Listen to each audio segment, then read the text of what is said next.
Un silence pesant régnait dans la salle de conférence vitrée du prestigieux Grand Palmer Hotel.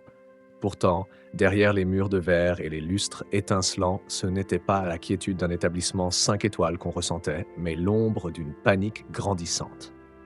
Michael Donovan, PDG d'Apex Ventures, arpentait la pièce comme un fauve en cage. Son costume hors de prix, d'ordinaire impeccable, portait déjà les plis de l'angoisse. Ses lèvres tremblaient, ses gestes saccadés. Où est-elle répétait-il à voix basse, ses yeux rivés sur l'horloge murale. Le temps s'effritait, impitoyable. Il s'arrêta brusquement, son poing s'abattant sur la table de bois massif. 2 années de travail, un demi-milliard de dollars, et notre traductrice choisie aujourd'hui pour être clouée sur un lit d'hôpital. Sa voix se brisa, laissant flotter une tension glaciale dans l'air. Ses directeurs, figés autour de leurs ordinateurs et de leurs téléphones, n'osaient presque plus respirer. Chaque appel passé, chaque message envoyé confirmait la même terrible réalité. Chicago était saturé. Aucune agence, aucun interprète disponible. La ville entière vibrait au rythme de la conférence internationale du commerce. Donovan passa une main tremblante dans ses cheveux argentés, luttant contre l'effondrement. Devant lui se dressait l'impossible. Accueillir, sans traducteur, la 3e plus grande entreprise manufacturière de Chine. Autant leur sourire bêtement et signer notre arrêt de mort, murmura-t-il, vidé de toute énergie. La résignation commençait à gagner ses traits, lorsque, derrière eux, une silhouette discrète interrompit le silence. Alicia, femme de ménage de l'hôtel, poussait son chariot métallique, ses gestes précis et effacés. Invisible pour tous, ses pas ne troublaient jamais le ballet des puissants. Elle s'arrêta un instant, un chiffon à la main, attentive malgré elle à ce chaos qui n'était pas censé la concerner. C'est alors qu'un mot franchit ses lèvres, doux mais tranchant comme une révélation. « Wushu !» Sa voix, presque murmurée, fit se retourner toute la salle. Un souffle parcourut l'espace. Elle parlait mandarin. Le Grand Palmer n'était pas qu'un hôtel. C'était un temple du luxe au cœur de Chicago. Un sanctuaire où les plafonds s'élevaient à plus de 9 mètres, décoré de lustres de cristal importés. Dans son hall, le marbre brillait sous les pas mesurés d'employés vêtus d'uniformes impeccables. À l'extérieur, les limousines formaient une file disciplinée, tandis que des portiers emportaient des valises griffées. Mais ce matin-là, l'élégance habituelle laissait place à une effervescence nerveuse. Les agents de sécurité, oreillettes discrètes, communiquaient à voix basse. Le directeur de l'hôtel inspectait personnellement chaque recoin de la suite présidentielle, là où des orchidées rares acheminées en urgence depuis la province du Yunnan attendaient la délégation chinoise. Car l'enjeu était colossal. La venue du président Shao et de ses vice-présidents représentait le plus grand investissement manufacturier étranger attendu cette année aux États-Unis. Un contrat capable de transformer des milliers de vies, d'injecter des centaines de millions dans l'économie américaine et de redonner à Apex Ventures le prestige qu'elle avait perdu. Rien ne doit mal tourner, absolument rien, avait martelé le directeur de l'hôtel à ses équipes. Dans les cuisines, on préparait à la fois des plats de Sichuan relevés et des steaks américains pour satisfaire tous les goûts. Dans les caves, on alignait grands crus français et précieux bijoux chinois. Même les écrans numériques affichaient leur message de bienvenue en anglais et en mandarin, tandis que les salles de conférence se paraient de panneaux bilingues. Chaque employé avait reçu une formation express sur les codes culturels chinois. Offrir les cartes de visite à 2 mains, bannir le chiffre 4, respecter scrupuleusement l'ordre hiérarchique des sièges. L'hôtel jouait gros. Un contrat d'hospitalité de 100 millions de dollars dépendait de cette journée. Pourtant, personne ne remarquait Alicia, qui vidait silencieusement les corbeilles du hall. Son badge usé indiquait « Senior Staff », un titre que personne ne relevait jamais. Son corps fluet se mouvait avec discrétion, presque comme si elle avait appris à se fondre dans les murs. Elle n'était qu'un décor vivant pour les yeux pressés des cadres et des clients fortunés. Mais derrière son silence, un secret brûlait. À 6h32 précise, Michael Donovan franchit les portes du Grand Palmer. Il avait 57 ans, mais la crispation de ses traits le vieillissait encore. Lui, l'homme parti de rien, celui qui avait gravi chaque échelon par sa détermination et ses sacrifices, se retrouvait face au test le plus crucial de sa carrière. Café noir, lança-t-il sans un regard au serveur.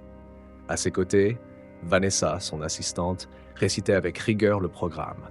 Arrivée de la délégation à 9h45, présence du président Xiao, de 3 vice-présidents, de leurs avocats et de 2 interprètes.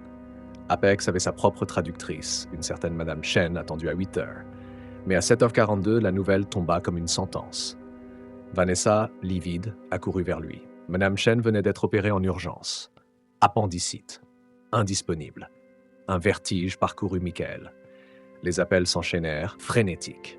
Chaque agence, chaque université, chaque département de langue avait déjà déployé ses effectifs pour la conférence internationale. Chicago tout entière était vidée de ses traducteurs. Le temps filait, la délégation avançait.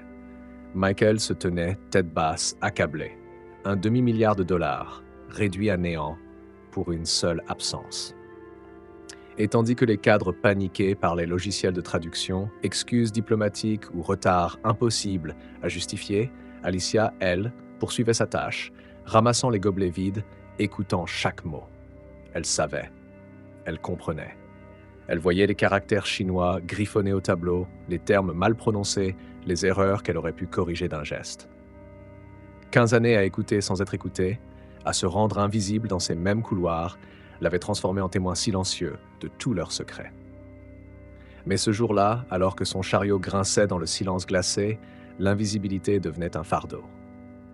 Le poids de ses origines chinoises, le souvenir d'une mère qui lui avait transmis la langue et la culture, la mémoire des humiliations subies pour avoir osé parler trop tôt, tout remontait.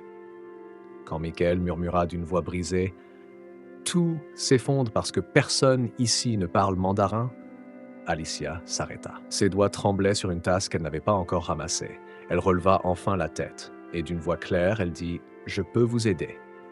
Je parle mandarin. » Un silence lourd s'abattit sur la salle de conférence. Tous les regards se tournèrent vers Alicia, figée avec son chiffon encore humide. Michael fronça les sourcils, persuadé d'avoir mal entendu. « Vous parlez mandarin » demanda-t-il d'une voix tranchante. Elle reposa calmement les serviettes imbibées d'eau, redressa les épaules et répondit d'un ton ferme. « Oui, je le parle couramment. » Un murmure de scepticisme parcourut l'équipe. Certains échangèrent des sourires ironiques, d'autres haussèrent les épaules, incapables de croire qu'une simple femme de ménage puisse sauver une négociation internationale. Mais Alicia ne tremblait pas. Son regard s'ancra dans celui de Michael, et elle ajouta « Ma mère était originaire de Guangzhou. Elle m'a appris à maîtriser le mandarin dès mon enfance. Et cela fait 15 ans que je nettoie cette salle, écoutant vos réunions internationales, mémorisant vos mots, vos erreurs et vos silences. » La surprise se transforma en malaise. Michael, partagé entre désespoir et méfiance, fit signe à son conseiller juridique d'évaluer ses compétences. Quelques minutes plus tard, Alicia échangeait en mandarin avec une voix fluide, répondant à des questions techniques, corrigeant même de subtiles erreurs dans les documents traduits. Le verdict fut sans appel, elle était crédible. Trop crédible pour être ignorée. Michael s'approcha, la fixant avec une intensité glaciale. Très bien, mais comprenez une chose, une seule erreur, un seul mot mal placé, et c'est la ruine d'Apex. Alicia hocha la tête. Sa voix resta posée, mais son regard trahissait une détermination brûlante. Je comprends, mais sachez, Monsieur Donovan, que pour moi aussi, l'échec n'est pas une option. À cet instant, les portes de l'ascenseur s'ouvrirent. La délégation chinoise venait d'arriver. L'ascenseur s'ouvrit dans un souffle métallique.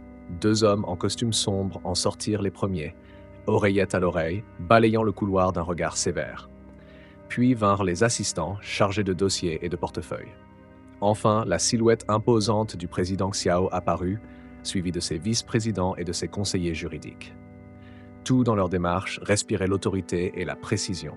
Michael força un sourire, avançant pour tendre la main. « Président Xiao, bienvenue à Chicago. » Le dirigeant chinois s'arrêta net, esquissa un léger signe de tête, mais ne répondit pas. À ses côtés, un traducteur officiel s'avança, prêt à prendre la parole. Mais avant que le silence ne s'installe, Alicia fit un pas en avant. Sa voix, claire et assurée, résonna dans le couloir. « Wan Yingnin, Xiao Zongkai, Wodaibiao Apex, Gandao Shifen Rongxing, Wan Yin. » Un accueil impeccable, prononcé avec les formules d'honneur exactes. Le président Xiao se figea, surpris. Ses yeux se plissèrent, puis un sourire discret apparut sur ses lèvres. Il répondit en mandarin, cette fois directement à elle, sans passer par son propre interprète. Alicia traduisit aussitôt pour Michael et son équipe. Le président Xiao dit qu'il est honoré de rencontrer quelqu'un qui maîtrise si bien sa langue et sa culture. Autour d'eux, les regards changèrent. Les vice-présidents chinois échangèrent quelques mots rapides, visiblement impressionnés. Même le traducteur officiel du président se crispa, conscient qu'il n'était plus indispensable. Michael, stupéfait, n'avait qu'une seule pensée. Cette femme invisible qu'il n'avait jamais vraiment regardée en 15 ans et venait de sauver l'avenir de son entreprise en une seule phrase. La délégation s'avança vers la salle de conférence et, pour la première fois, Alicia n'était plus une simple femme de ménage. Elle marchait aux côtés des puissants, prête à devenir le pont entre deux mondes.